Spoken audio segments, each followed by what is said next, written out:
Salamat. At inayos niya yung kuryente. Natakot. Nahiya. Nahiya kay Uncle Bong. Kasi tinawagan ko si Uncle Bong.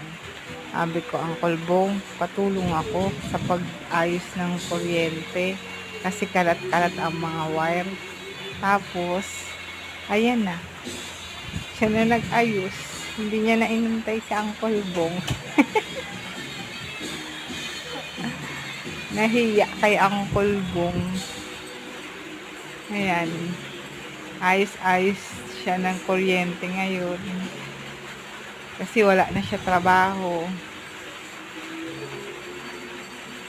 Bakante na siya ngayon. Ayan. Ayos ng kuryente.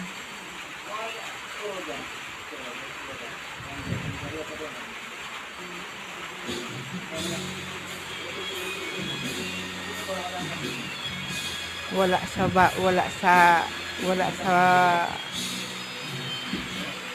ibang tag nito, wala sa plano ang pag-ayos ng kuryente. Kung hindi pa ako tumawag kay Uncle Bong, hindi pa ayusin. Ayos ka lang. Kala mo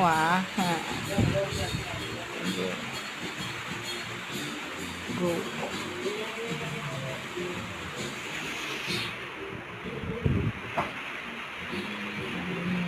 Konti-unti.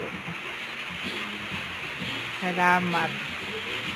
At maayos na. Nakakatakot din kasi kalat-kalat kasi ang wire. Ayan po ang mga wire. Ayan sa baba. Ayan sa baba. Kalat-kalat po ang mga wire. Hindi siya gaanong kita. Hindi siya gaanong kita yung mga wire. Ayan o. Ayan po ang mga wire o. Sa may paa niya.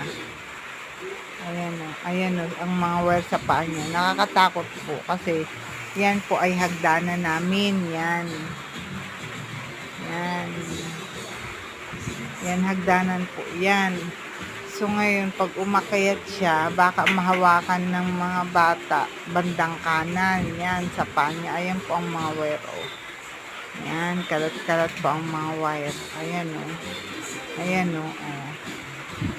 Kaya tinawagan ko si Uncle Bong. Sabi ko, Uncle Bong, patulong po ako mag-ayos ng pagwa-wiring dito sa taas. Hindi na. Nahiya siya kay Uncle Bong. Nahiya man siya. Kaya ayan na. Siya na nag-aayos ng Ayan na po. Inuumpisahan niya na. Kahapon, inayos niya po yung bubong namin. Bumili siya bumili siya ng yero, 6 na yero kasi marami po siyang tumutulong. Ngayon okay na, umuulan sa labas. Maayos na yung bubong, naayos niya po yan nung isang araw at kahapon, 2 araw. Ngayon po nagpipintura siya sa taas. Bigla pong umulan. Ayan, nasayang po tuloy yung iba kasi inanod siya ng tubig ulan yung pintura, kaya hininto niya. Kaya yan, nag-ayos na lang po siya ng kuryente, ng pagwa-wiring ng kuryente. Kaya niya naman daw po mag-ayos. Ayan, inaayos niya po yan. Yan, tinutupi niya yan. Inaapuyan niya kasi tinutupi niya yung tubo. Yan, para mag-straight po yung tubo. Yan po. Marunong naman po siya, pero hindi naman po siya kagaling. Alam niya po mag-wiring daw. Ayan na po. Hinulog niya sa baba. Yung apoy, yung apoy.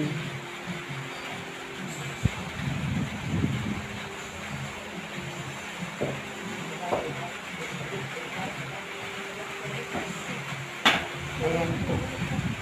Katulong niya po yung anak niyang yung junior niya po ang katulong niya. Silang dalawa, nagpapaalalay siya. Ayan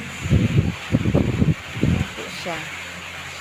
Inaayos niya na po kasi nahiya siya kay Uncle Bong. O hindi ko patawagan si Uncle Bong, hindi niya pa ayusin. Ayan na. Sige, go lang. Ayusin mo lang. Ayusin mo lang. Ayan na. Ayan, nag-apoy uli siya.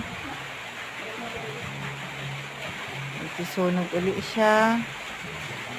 Para po sa sa pag-wiring. Maayos niya. Ayan na po. Oh. Wiring tuloy siya ngayon. Ang sipag niya. Ang sipag niya po ngayon. Kasi bukas baka, hindi pa po, sa linggo. Kasi may bagyo po ngayon na darating eh. Baka po baha kasi. So baka po mga Monday, makabiyahe na po siya. Makabiyahe po siya ng Grab. Nag-Grab pa po kasi siya eh. Kahit wala po siyang trabaho na ngayon, sa ngayon, waiting po siya ng duty. Nag-Grab naman po siya. Kahit papano, nakakakuha po kami ng pang-araw-araw na nagastusin. Ayan. Wag lang pong merong mag-aya na barkada niya na mga kainuman niya. Dahil pag inaya po yan ng mga barkada at kainuman niya, nako po, hindi po yan mag-isang susunod ka agad yan. Ando na yan. Kaya sana walang mag-aya na mga kainuman niya. Kasi pag mayroong nag-aya, nako po, alak na naman. Hindi niya pa naman inaayawan. Basta may mag-aya, talagang pupunta po siya. Kahit may ginagawa siya, ititigil niya yan. Kaya sana walang mag-aya, walang barkada niya na pumunta. Yan. Kasi laklakan na naman yan. Ayan po. Nag-iisip po yan kung ano po ang gagawin niya. Nag-iisip po yan kung ano ang gagawin niya. Sige po, mga guys. Hanggang dito na lang po. Tignan po natin kung ano ang susunod na hakbang niya.